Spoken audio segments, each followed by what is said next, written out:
Good morning. Good morning. It's Cami here. How are you doing? I am so excited to be here this morning to talk to you about this topic, which is really about how to pivot your business during a really tough times. And yeah, we're still going through tough times. I think it's going to be a while before we get out of tough times for sure. So I wanted to come on live and just talk about this with you today. So hopefully you got yourself your cup of coffee. I'm got mine here, and I just want to settle in and talk to you about this topic because if you are kind of struggling with different things that are going on right now, like the uncertainty of it all and how we're going to change all of the things and how we're going to get our businesses in line, I just want to tell you, you're definitely not alone. We have definitely had the same kinds of things happen in our business. So if you don't know me, my name is Cami Heiza and I own Zoetica Media, and we have an agency. We serve large businesses and help them to find and engage with their online social media customers so that they can grow their businesses and thrive. So that's really what we do for our clients. We've been doing this for a very long time. I've had this business for 18 years, and about 15 of them I've been doing social media management and campaigns for clients. So with all of the changes, I will tell you over my entire career, this is also a huge change for us this year too, of course, with the pandemic and all of the things that have happened in this year. But as it is with social media, this changes all the time. So as we've gone through this with our company, I've definitely had to stay on the top of really massive changes, including things like where Facebook will just suddenly change the algorithm, and then you have to figure out new ways to do everything. So, or when Instagram becomes the more famous or popular platform, or when TikTok comes out. So it's constantly changing, and so I feel like that because of that, and because I've also been working on this last thing, I have some insights, maybe that would maybe be the best way to put it, of how you could also handle this situation. So um, definitely let me know if you're here in the comments, and I would love to talk to you today. But let me kind of tell you where that goes. So, first of all, I would say that you need to make a decision about how you're going to change your business. So, you need to think about, like, what is it that your customers need right now? What is it that they need that they didn't need before? And where are you, and how can you deal with that? So that's the first thing that we did. Hey, Chip, how are you doing? Thank you. Hi, Chip. So that's the first thing, is that you have to understand where your customers are now. Where they were like in January of this year is very different than where they were now. So if you just take my agency for an example, we have uh, a, a, a group of customers up across the spectrum. One side is healthcare, and that has actually gotten busier, if anything. And then on the other side, we had a lot of travel and tourism clients. So you can only imagine that travel and tourism has been more difficult.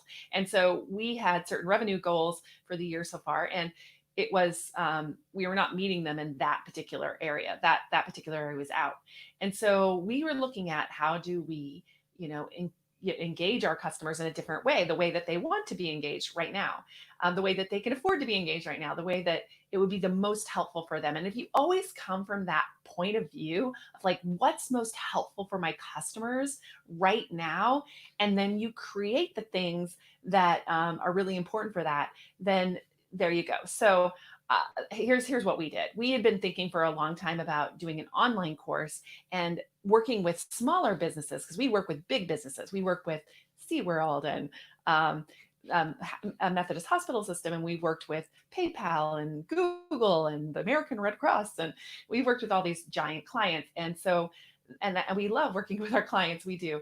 But I have a lot of people who follow me as well that have small businesses, or maybe they're public relations professionals that want to start their own company, or that they have their own company and they want to grow it, like I have. Or I have people that follow me from all different kinds of walks, people that have their own product services or whatever.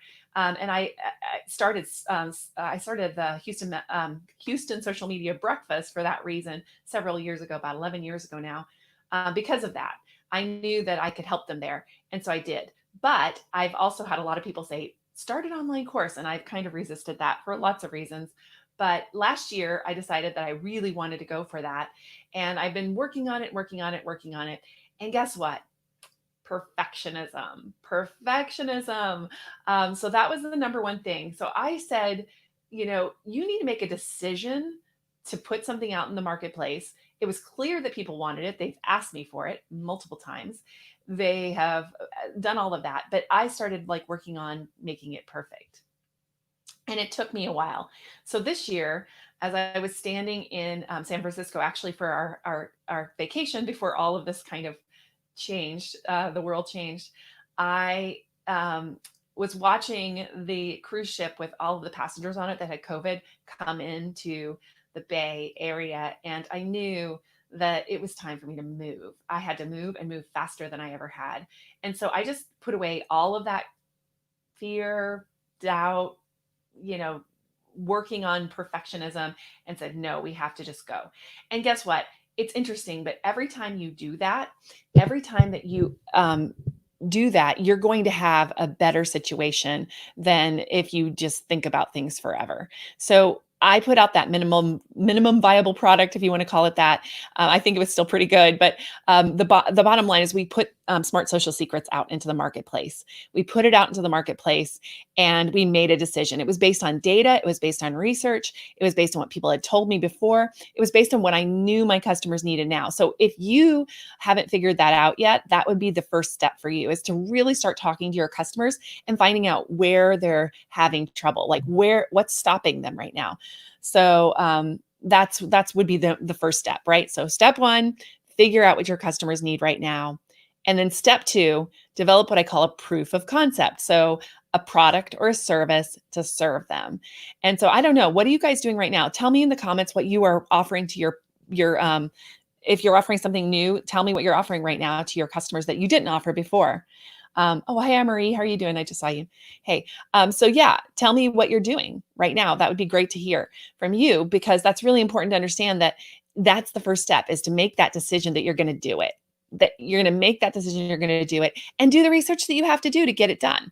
Whatever that is, going out, getting on a Zoom call and asking people, whatever it takes. Right now, you can't let your brain get in the way of what you need to get done.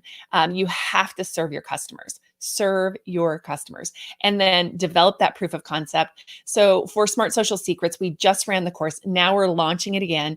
Next week, we're doing a quick start, which is going to be an entire week long, where we're going to get into people's business with them. I actually put that out there. It was a kind of an addition to the course this time. It's a $37 fee if you want to take it just by itself, or it's free if you buy the course. So we are doing that because I really feel like people need that hands-on right now. They need like step by step, and they need to make sure that they get over the hump. So what I'm talking about right now, we're going to go into super depth on that next week. We're going to help people to find the problem, solve the problem, put together an irresistible offer, and so on. And then they can go into the online course, which is all about your strategy. It's about connecting with your customers. It's all about how do you create that content, that visibility content that's going to pull people in, and how do you measure? How do you know if it's working? So before you get to that, though, I know people are stumbling over, well, what is it that I'm going to offer right now? What is it that people really want from me? So I really want to help people do that next week. I actually put the link to the quick start in the description of this post, but I think we're charging $37 for it. We're not charging very much for it because I want to help as many people as possible. So if you can spread the word to anybody who needs that kind of help, that'd be awesome. I'd really appreciate it.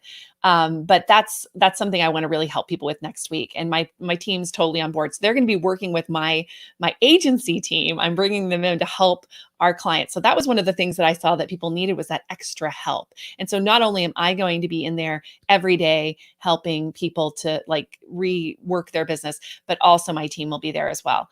And then the third thing is then you want to make an offer. So once you have developed this proof of concept, you want to get out there and make an offer. And I'm good with like, you can, especially in a service-based business, you can sell it before you make it. I guess I'm comfortable with that because I've been in a service-based business for a really long time.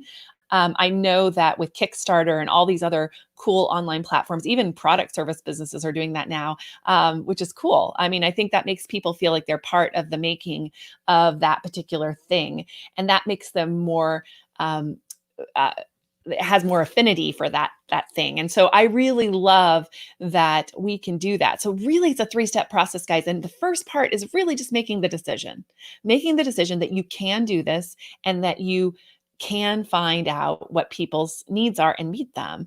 And I know you can because I have amazing followers and people that are in my community that have such amazing gifts. I'm looking at all these people. Susan's here. Great. Cool. Yeah. So you are doing UX innovation workshops. Oh, that's cool, Susan. I love that. Talk to users about what they need during this time. Yeah. So that's awesome. Yeah, that's really good. And that's for websites, right? So UX is really like how, the usability of a website for those who are listening who may not know what that is. So that usability of a website. And so they need, what do they need at this new time? It's going to be different right now, right, Susan? Because they're going to come to a website. When somebody comes to your website right now, they may have different questions than they had before. I was listening to some people that were talking about starting your own business, and it used to be a really good message to talk about freedom, like freedom from your job and things like that. And freedom from your job is a good message, but right now I think people are more interested in how do I like survive like a layoff, for example. So how do I start a business on the back end of a layoff? That happens a lot. I mean, I know a lot of my agency friends came from that. They came from a layoff or something like that, and then they became a business owner. For me, it came because I got married. I was actually working as the director of communications in Washington, D.C. for a trade association. And I got married, and my husband got a job all the way out in San Antonio. So I found myself without a job just suddenly. And I decided that that's when I wanted to start my business. So usually it's transition times. People really do want to start a new business. And that's why, by the way, I'm doing the quick start next week, because even people that are like just new would be really good in that particular workshop. It's like an entire week long. My team goes day to day to day with them. So that's one product that we thought that would be really important for the current environment. And we found that people really love that course or that little workshop, intensive challenge, whatever you want to call it. It's a week long. Yeah. So innovation is required. I totally agree with that. Um, Chip, I don't know if you're still here, but Chip is awesome too because he works with agencies. So I've been watching your stuff too as well, Chip. I think that's really cool. I really love what you're doing with agencies, and I'll put Chip up here. Chip Griffin is my friend. Hi. So yeah, I just feel like, what do agencies need right now? We need new ideas for revenue streams, and that's what my course is going to be, because it will be something different from my regular stuff with my day-to-day clients. And I still will do day-to-day clients, and we're still going after those. In fact, we just signed a contract just yesterday with a new client, so we're continuing with that. But the bottom line is that you've got to have diversity in this marketplace right now. You really have to have diverse streams of income coming in, so that if one gets choked off, that you have some other areas where you can move into. And so you want to think about that. What would those be for you? Hi, he's here. Good. So what would those be for you? I wonder, what are those different revenue streams that will, be there for you? And especially in times like this, because I don't believe that this is going to just go away. We're going to have coronavirus and the effects of it with us probably for another year, maybe longer. So things are going to be uncertain. So there's going to be like waves, I think, of different things that happen to businesses. So how can we be nimble? How can we be quick? I can't say it. How can we be quick? How can we jump over the candlestick? I'm sorry, had to do that. I have kids. So yeah, I would just say that how we can be nimble and quick is by doing these quick, development of products and services that our customers need right now. And they don't have to be super fancy, and they don't have to be over complicated. They just have to be something that you can offer in the moment that people need now, and that you have the expertise to deliver. I mean, that's the other part of it, right? So and I know some of us think, oh, I don't know why people would like that. I was just listening to a podcast, I think it was Amy Porterfield, and then she was talking about the mistakes people make in their launches of their products and services. And one of her guests was talking about how she just asked people, like, what do you want to learn from this upcoming webinar she was doing? And then people were talking about very simplistic things, like the ABCs, the one, two, threes. And she was thinking about like the more advanced ideas, but what people really wanted was this other level. So I think that's really interesting too, because when you ask people what they want, you're going to find out that you may not have been there. And so I found that out too with the course. So when we first launched the course in June, I started talking to people, asking them what they wanted from the course. And I realized that I had built a course that was very sophisticated for them, and that they would probably get a little confused. So I went back through the course and I added extra stuff to explain. And I didn't say I dumbed it down because I did not, but I definitely added in a little bit more context, I guess is the right thing. And so by just talking to people, I realized I needed to add that context in. And I think a lot of people go out and build a product and then they just put it out there, and then it may or may not hit well, or it may not happen for them. And the bottom line is, you don't want to spend a whole year developing a product that you have to redevelop after that you put it out to a customer base. Let me just let that sink in. So you want to get something out there so people can actually give you the feedback that you need to make the changes that you need to make.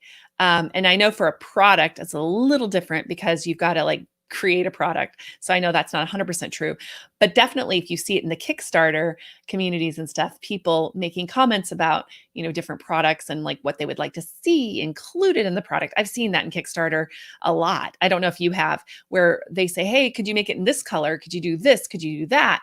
And that makes the product better. It makes it more saleable. It makes it something that people are going to be able to work on forever. And so I just feel like, we often overcomplicate things a little bit. So there we go. Let's see. Let's see what we got here. What she says, is that how we got you? We love our own disciplines and get bored with the basics. We build what we need next. Yes, exactly. Exactly. Exactly. We do get bored. I do. I mean, I know that I got into public relations. One of the things I think I love the most about public relations is that I would come to work every day and it would be different. There'd be a different challenge or a different thing to overcome. And I feel like that sometimes we are just so myopic in what we see that we forget that other people are kind of just maybe about 3 steps behind us, just slightly, in what we're teaching and giving. And so I think that that's something we need to think about. Um, yes. So yeah. Emery, I love this. I helped a chef understand how to do just the basics of cooking online versus making a complicated dish. He's more successful now with building up from the basics. Yes. I mean, you will lose people if you start at like, I don't know, what is it? Like the thing that rises. I'm terrible at cooking, but these kinds of fancy dishes that you can't do at home. You can't do it yourself. And people need to see that they can do it, and they need to be encouraged. And it's something that I call a quick win, right? You need to give people a quick win where they have some success with your methods and techniques. So then they can take those methods and techniques and apply them, and they apply them and they're like, wow, she knows what she's talking about, or he knows what he's talking about. And then you have an awesome situation because they come back to you for more information. So I do feel like that we forget that the basics are the basics. And I know if your audience is like a super advanced audience, even then, guys, even then, make it simple. Make it simple. You don't have to like, go down to them, but take even the complicated things. The people that can make those complicated things simple, they really do help and grow and flourish, because people can take those things and put them into their own businesses. So, souffle. Thank you, Christine. That's exactly what I was thinking about, is a souffle. I've never made a souffle. Have you? Is anybody out there? I know that that's a tough one because it has to rise and you can't open the oven door too soon and stuff. And so like if you start as a chef with a souffle, people are like 50% of people are going to fail, 60, I don't know. The failure rate is pretty high. So I would say start with something that feels like it's complicated, but isn't, or you make it easy. I love that. Let's see. So yeah, I really do feel like that's it. So I don't want to spend too much more time on this. I would love for any of you that want to join me next week for Quick Start. I have a link above to explain it. If you feel like it's not for you, I'd love if you'd be willing to share it. I'm going to put together a event for it in about 2 minutes after I get off this call. So would love to have you guys help out with that to spread the news. But the bottom line is that we have a responsibility to find out what our current customers actually need right now and change what we're doing and not try to keep, you know, pounding in a screw with a hammer. Does that make sense to everybody? Because we really do try to keep using the things that have always worked for us because it's easy. And then we like despair when they are not working anymore. And the bottom line is that things change. And this is another situation. It is a pandemic. I know it's an unusual event. There's no doubt about that. But things have always been changing. And we need to change as well. Like we need to actually step out in front and be leaders in our fields. So I know you can. And I actually know the people who are watching this, all of you who are commenting are huge leaders in your fields, all of you.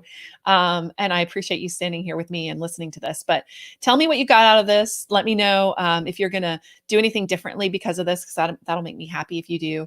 And definitely join me next week for Quick Start if you have time.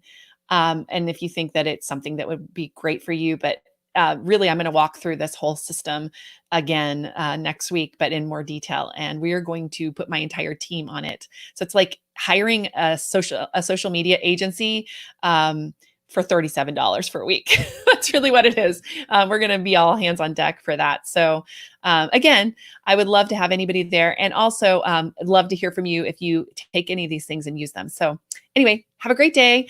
I'll talk to you guys soon. I'm here every Thursday at 9. I'll be back next week with another tip or topic, and I'll talk to you later. Bye.